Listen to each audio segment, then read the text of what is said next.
All right, so it is week two. It is week two, and we are absolutely fucked. Okay, so first week went great, and I should have just stopped the series. Been like, hey, it's 1 week. We've already hit 2 of our 5 week goals. We're done. But no, I wanted to increase the targets and it's blowing up in my face. So for the supplement brand, we're down in spend, we're down in revenue, we're down in profit, and we've done more than we did before. So this is real life as a media buyer. This is how these things go, and that's why I wanted to do this real time because I'm sure everyone experiences this when they're in media buying. So let's just go over some of the results and what happened this week and also what I've learned from this week because there are some very valuable lessons in this week's episode that I did not foresee. And I'll also be covering a winning ad copy of mine and breaking it down because I think that's going to be really valuable for you guys to see. Um, yeah, just how that works and how I write those copies. So let's do the usual breakdown where I show you guys what I had planned and then what I completed. Sander, if you'd be so kind, please pull up what we tested last week. And then the plan for this week was to test 50 images, 50 lead in copies, 10 long form copies, and 5 advertorials. So that's a lot more planned than we actually got done last week. And then what I completed, so what I got done this week, I got 34 images tested. I tested 32 lead in copies. I tested 13 long form copies and I tested 5 advertorials. So it's not exactly the volume that I had planned, but it's still a lot more than what I got done the first week. And nonetheless, the results blew up in my face. So let's go over the results now that we got the actions out of the way. Sander, if you could please pull up for the last 7 days the cost, the revenue, and then the contribution. They can all see that it went to shit, especially if you pull up last week's results as well. So we're down in spend, we're down in revenue, and we're down in profit, and especially the first couple of days in that week. So I'm looking at the results, went really bad. So we even had a day of 0.7 return on ad spend where we made a loss of $1,100. Yeah, that's just wiping out a lot of the good work that we've done, which is really, really bad. And I'm going to explain why I think this happened and how I'm going to course correct this. So first of all, what I noticed was that my testing budget was very high compared to my profitable budget. All right, so because I was testing a lot, things got really expensive because testing your hit rate on new winners is maybe like 5% or whatever, depending on the project that you're doing and maybe also like the skill level that you have. But that was increasingly getting higher, which is bad because let's say I had 20% profitable spend and then 80% testing because I'm doing this many video tests this many image tests, copy tests, lead-in tests, advertorial tests, like they all cost money and only a certain percentage of those become profitable. So I was doing a lot of testing that got expensive and I also had the wrong testing structure I realized later on. So what I did at the start of this project was I gave all my campaign structures ad set budgets and then one ad per ad set so I could A/B test the results. I like doing that in the beginning because I want to give every ad equal spend, and then I can really nicely compare them. So I continued doing that, and I basically gave each image that I tested $50, and then each lead in that I tested $50, and so on and so forth. So that got really expensive because I was testing 34 images, 32 lead ins, 13 long form copies, and then 5 ad tutorials, and then I'm probably still testing different structures inside of there as well. So that is a lot of testing budget. And then on top of that, what I found was that the hit rate on certain elements that I was testing was really low, which made matters worse. So in the first week, I couldn't really correlate that because I had only had like the initial data, but now I could really correlate what tests were effective and what tests weren't. So I tested 34 images, for example. All those images were unsuccessful. So yeah, maybe besides one, but basically the hit rate on image testing was insanely low. Okay. Then I also tested 32 lead-in copies. Again, the hit rate or the success rate on those lead-in copies was extremely low. And if you give each one $50 a day in ad spend, you'll end up with really bad results, right? So that was really bad. But one thing to keep in mind is that image testing and lead-in testing is low effort. So it takes low effort to do. And that's probably why I chose to do that instead of doing hard long form copies and ad tutorials. And it blew up in my face. So basically, I was being a bit too lazy and maybe a bit naive, thinking that just old image testing would work, which obviously it didn't. Then I also analyzed what did work, because I do have some really cool ads inside of the ad account that look really promising. But then if I looked at the totals, I was like, damn, how could my totals be so bad if I have some ads that are so promising? And that was just because I was testing the wrong things, and the wrong things were getting a lot of spend compared to the good things or the profitable things. So what I noticed was that the more effortful assets did a lot better. So the long form copies that I tested, those had a high success rate. And then let's say the average return on ad spend for the ad account was like 1.2, then some long form copies that I tested had like a 7 ROAS or a 6 ROAS. And then one advertorial that I'm testing even had like a 9 ROAS or a 10 plus return on ad spend. So insane. So whereas like if I had an image that did better, it was like an incremental improvement where the ad that was winning, I would test like a new image on it. So it would go from like a 2 ROAS maybe to like a 2.5, which is kind of nice, but it's not woo. Like it's not insanely nice. It's not something that I can scale to the moon, right? But if I tested like a completely new body copy with a completely new advertorial, I suddenly could get a 9 return on ad spend. So it took me a lot more effort, but instead of making an incremental improvement, it would just be a skyrocketing improvement. All right, so that was really, really insightful to see.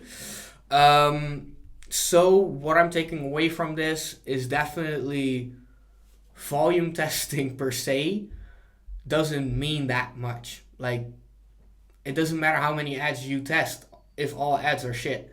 So I fell for that. I just tested ads that were shit, thinking that my results would improve, and they actually went down because I was spending a lot of money on a lot of ads that were just not a real improvement. They were just shitty, but did not cost me a lot of effort. So I chose that over doing more effortful and heavy work, such as long form copies and advertorials.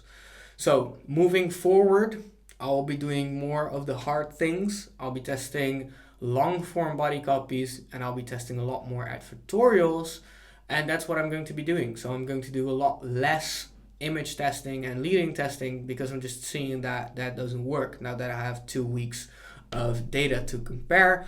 and now that I can correlate some of the results. So here is a screenshot of the ad account. What you can see if I filter them from purchases, you can see that there's one ad set with 13 purchases with a 4.7 return on ad spend, where the average return on ad spend is 1.38. And the reason it has a 4.7 return on ad spend is because it's a new long form body copy, completely rewritten. It's just like a new big idea, as some of the people would call it in the advertising space. All right. Then you can also see one with a return on ad spend of 8.59. That's also a new long form copy, and even I believe that's even with an advertorial. Oh, no, I'm lying.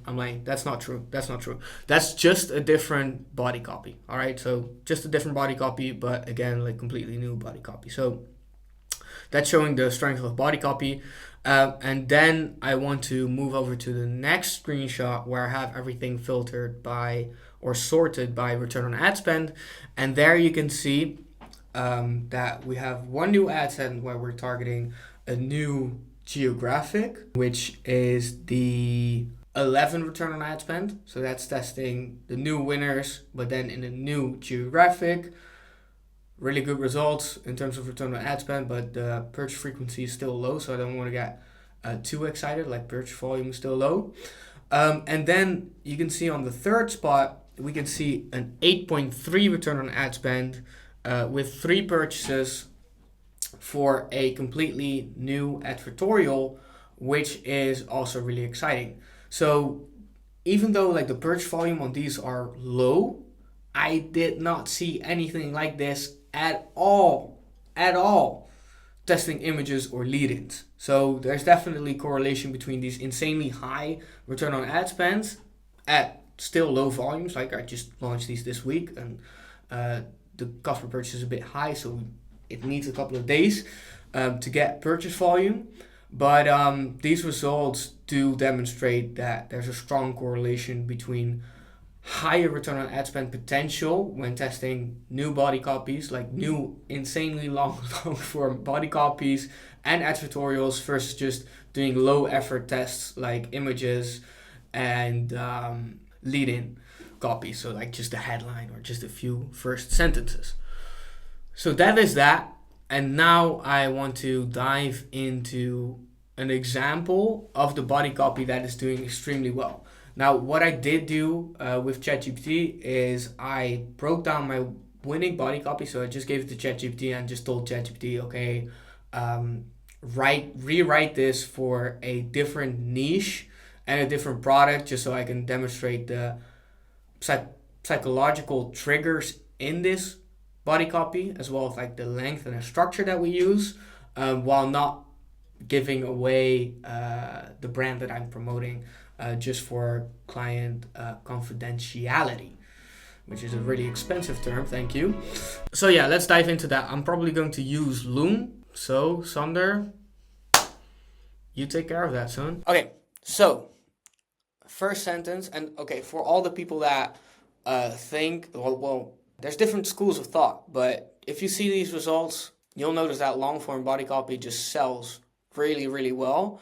And I'm expecting to scale this up a lot more. So we went to 4,500 a day using long form body copies, and I expect to do the similar things when I get to 50,000 a day in sales. So long form body copies work, but they are really hard to master. So I'm going to be breaking this down top to bottom. And I think for people that are like, oh yeah, it doesn't work, like, that's fine, but they do work. And I think it's a missed opportunity if you think about long form body copies that way, because all the huge brands, like really that scale to the moon with supplements, for example, they use long form body copies, they use video sales letters, they use insanely long body copy advertorials, so landing pages and all that. So they are proven and they can scale insanely high. So please stick with me as I break this down because it can make you a serious amount of money. So I just wanted to emphasize that. Okay, so the first sentence here is I was hospitalized after falling in my own driveway. Okay, so that's a really strong hook, right? So if someone reads that first sentence, they're going to be like, hospitalized, whoa, like what happened, right? So you immediately have their attention because you're starting with the drama. Now, I need to emphasize that we are targeting women, and women tend to like these kind of story lines where it's a lot of drama. If I'd be selling to a man, I'd probably be a bit more rational, and I might even start with like new findings in a study or research done by the Lancet, which is like a peer-reviewed, doctors-approved, whatever research. I guess you'd call it like an organ or whatever research body. Well, it's not really my thing, English, but I'm trying. So I was hospitalized after falling in my own driveway. So really strong hook.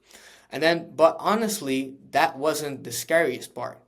So people obviously are going to think, that's scary. And then you're telling them, but honestly, that wasn't the scariest part. So you're already telling them there's more to come, which hooks them in even more, right? And then what really haunted me was what I felt or didn't feel right before it happened. Nothing. No pain, no warning. Just my foot gave out. Like I forgot, like it forgot what it was supposed to do. Okay, so that's a really, really strong hook because there is a lot of intrigue, right? People don't really know what's happening or what she's talking about. Now, I told ChatGPT to just rewrite the body copy that I'm using for my liver supplement and then apply it to neuropathy. Now, neuropathy is a nerve disease, I guess, where the nerves in your arms and your legs they get desensitized. So the nerves they start dying off. So people can't feel their legs or they feel a lot of tingling, but they can also lose their mobility. So that's kind of what she's talking about. For this, I would probably use a headline, something like, well, I'm going to do a really generic title here or headline, but I know it will probably work and I can't think of anything better on the spot, but it would probably be like, what doctors won't tell you about neuropathy or whatever. But I would just call out neuropathy just so I flag down the people that have neuropathy to read this copy, because then this will all be really, really relevant.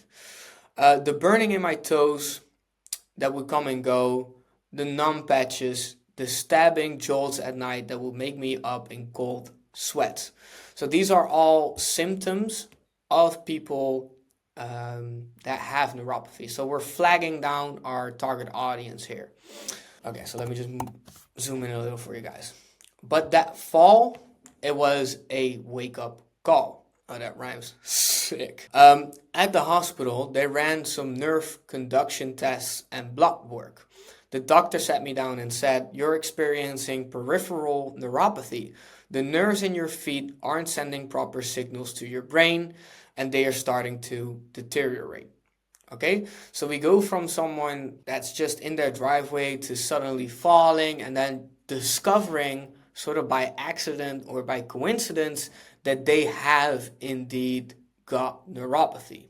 He explained that it doesn't always come from diabetes, all right? So a lot of people in the US have diabetes, and you also have diabetic neuropathy. So we're also sort of covering that and making the target audience a bit broader, and also telling them, hey, you could have diabetes and you'd fit this target market, but you also could not have diabetes and still this could happen to you. Sometimes it's caused by chronic inflammation, nutritional deficiencies, even long-term medication use. And then he said the words that really scared me. If we don't slow it down now, this can progress. Worse pain, loss of balance, maybe even loss of mobility. That's really interesting, right? So what we're doing here is we're building a foundation where we're telling them that this could happen to anyone, but we're also telling them that if you don't do anything about this, this will get worse. All right? And that's kind of with people that are in bad health or are in a risk group. Sometimes they need a little push to take action. So you want to emphasize that things could get worse if they don't take any action. That's like the psychological trigger that's built into this. We're making the problem bigger so that they'll take action, basically. Now, this is Facebook, so we can't say everything that we want to say, but there are also people that have horrible stories with neuropathy, where, for example, they get in a bath or they put their leg against the heating in their house and they don't feel how hot something is and they just boil. Like I've seen stories on Reddit where people stick their feet in like a bath or like a foot bath and they don't realize how hot it is because they have nerve damage, and they basically just cook their skin. So it's like chicken, where it's like boiled skin. It's, I'm sorry to explain this. This is like horrible. That's not allowed on Facebook.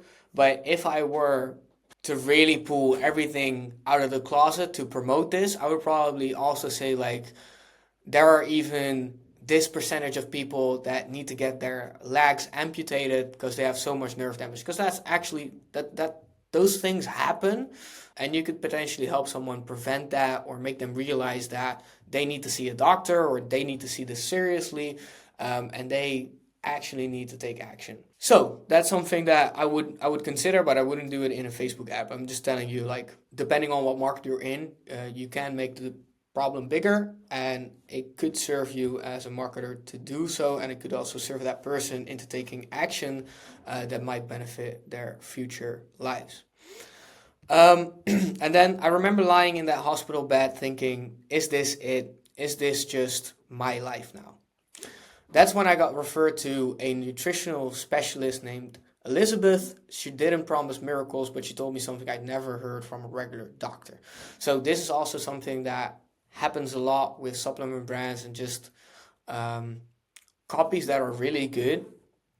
It's always something that they haven't heard about, right?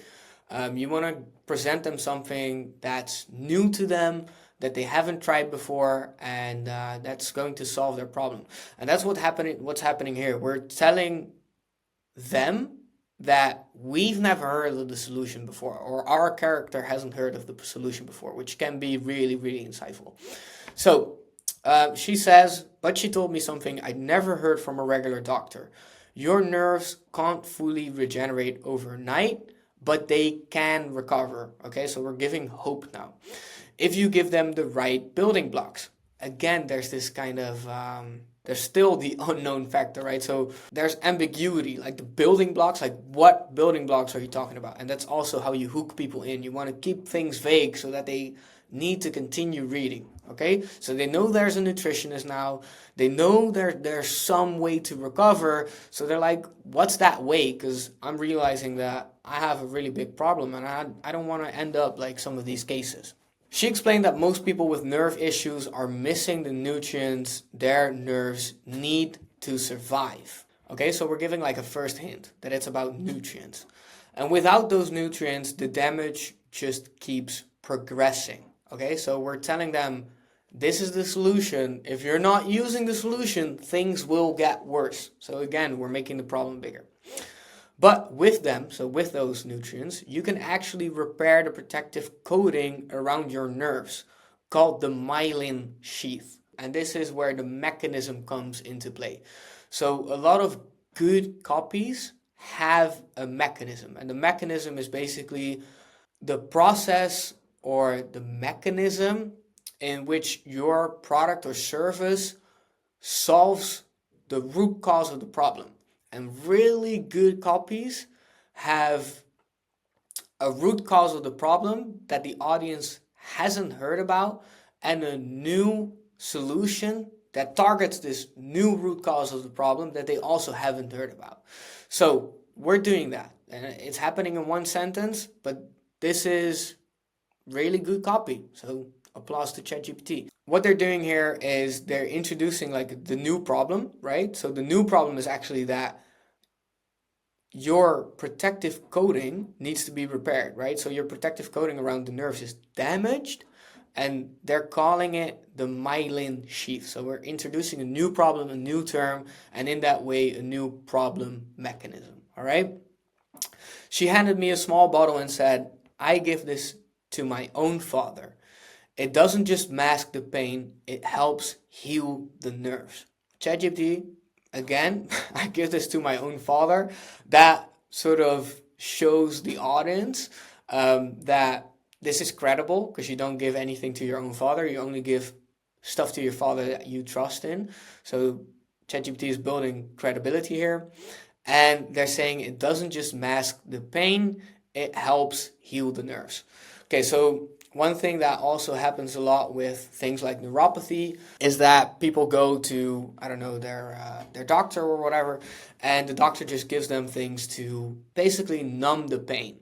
And that could be expanded on. So she's touching on that, the ChatGPT is touching on that and saying it doesn't just mask the pain, but you could also say it doesn't just mask the pain, just like I experienced with all the prescription drugs that I tried. They only treat the symptoms but never get to the root cause, right? That's a little bit of an expansion that I would consider. And she says it helps heal the nerves. And I think for now, that's how far I want to analyze the copy with you guys, because I don't want to take up too much time analyzing this copy. I think we had a fair bit, but if you want to take the opportunity and analyze it further, I'm just scrolling over the text now. You can pause it if you want, and you can read along in your own time if you want to. I think you should if you want to get more sales, if you want to scale higher. But yeah, who am I? My results went down, right? So that's the interesting part about the body copy. Let me know in the comments if you like this breakdown. I think it's really valuable for those that care and want to improve their results. But let me know what you guys think of it, and if I should do these sort of analysis more often on this channel. And then we are going to move on to the next project in this weekly review. I pulled up the results for the arbitrage flight ticket thing. I had a bit of popcorn. We're ready to continue. All right, so let's dive into the flight arbitrage project again. Let's go over the plan of action and then what actually happened, and then the results, and then some course corrections. Again, some interesting stuff with this project that we'll be covering. So I wanted to do 35 images a day, which would total 175 images that week. I wanted to do 0 videos and 5 body copies a day, so 25 total for that week. Instead, I did 73 images, 0 videos, and 5 copies total. So I was way below my targets. Inexcusable, again, bad boy. But I do need to emphasize that the liver supplement is the most important project out of all of these. And this is more of like a nice bonus project. The info product is also really important, but this is actually least important. So although I did not hit my targets, I am spending more time per week in terms of hours worked than I did before starting the video series. So there is not much more time that I can allocate to this. And that's also part of media buying, where you have like projects that are more important than others that you need to prioritize. So that's just some context of why it might seem that I'm working harder on one project versus the other. And still, I've committed to these goals. So if I don't make them because I don't have the time, I'm still shit, basically. So let's continue. So let's go over the results now that we know that what we had planned and what we got done is discussed very briefly. We can see that we are spending more, which is good, right? So we went from 200 in spend on Sunday to now 600 in spend on Sunday. So that's good. 3x.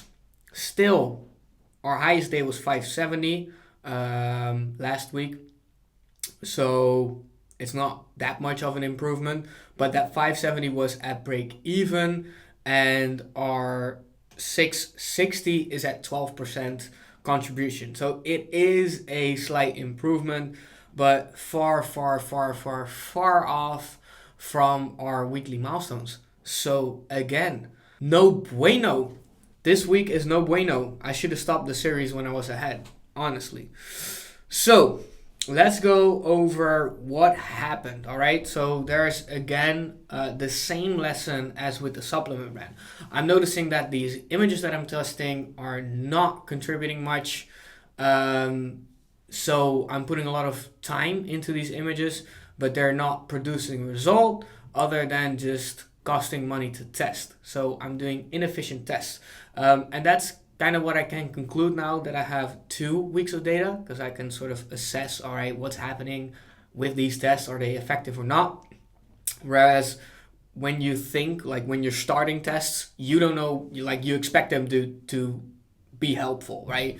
But now that I've seen the results, I know that some actions that I took are just not effective. So that's what's happening. So with the flight arbitrage project, similar to the supplement project, I'm going to be focusing more on quality over quantity, because I'm just noticing that it's not stacking up in terms of results as I had expected. Now, also very interesting on the flight arbitrage project is that I'm going to be testing with bid caps. All right, so everything that I've done so far is on auto bid, and now I'm going to switch over to bid caps because I think the bid caps will work really nicely. Bid caps is basically a mechanism where you say, okay, this is what I want to pay for a conversion, and you can only spend my money if you get that cost per conversion. So that can work really nicely, and I have some really cool videos on my channel about bid caps that you can watch. Some have the most views on my YouTube channel and like even over 100 comments, which is insane for such a small channel. Again, I've said that before, but I think it's just cool and awesome that you guys just comment on that stuff. So next week we're going to discuss how those bid caps went, and I'm feeling optimistic about it. That's that for the flight arbitrage project. Again, is going to shit, so we need to make course corrections. All right, so now let's cover the info product.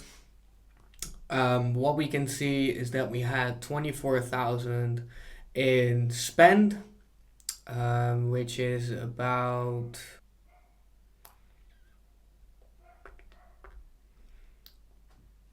which is about our target, so 3,000. Sorry, I had to compute there for a second, but the spend is okay. And then the revenue was only 39,000. So we had 24,000 in ad spend, 39,000 in revenue for a 1.6 ROI, which is no bueno, because we need to hit 2.5 ROI. So disappointments across the board, which can be life as a media buyer 1 week. And sometimes you do better, right? So we just gotta stick to the process and endure the process. And then one really, really strange thing happened. Sander, if you can pull up the screenshot. There was one day where the ad account spent 5,000, whereas the daily budget was probably set to like 2,700 or whatever. So Facebook spent double the daily budget, which was really, really, really unfortunate because it was all bad spend. And the reason this happens on this account, or it happened in this case, I've never seen it this bad, but what happens is the founders, they have to give or load credit onto the ad account, and they use an in-between party to do that. And when they do that credit upload at the wrong moment, Facebook just spends the budget insane. So they should do it like at the start of the day so that it can pace throughout the day. But if they do it at the end of the day or whatever, I've seen that the ad account spends 1x the daily budget really bad, but I've never seen this happen before. But what you can see in the screenshot is that I've set the daily budget to, like, for example, 900, and Facebook just spent 1500, with really, really, really shit results. So that was really bad. That was just really bad. If that wouldn't have happened, the ROI would have been closer to 2, which would still be, compared to last week. I need to start working on my data accessibility here. Versus last week, drum roll please. Yeah, 2.08. So we're also down on ROI if that wouldn't have happened. So overall, just a shit week. We're behind on every milestone, and for most projects, things went down except for the flight arbitrage project. So we have a lot of catching up to do. So next week is going to be pivotal. Okay, so stay tuned if you want to see how this goes. We still have to hit 50K a day in revenue for the liver supplement, and we still have some other ambitious goals to hit as well. So thank you for watching. I hope this was helpful to you guys. If you're curious about how we're going to close this gap, please hit the subscribe button.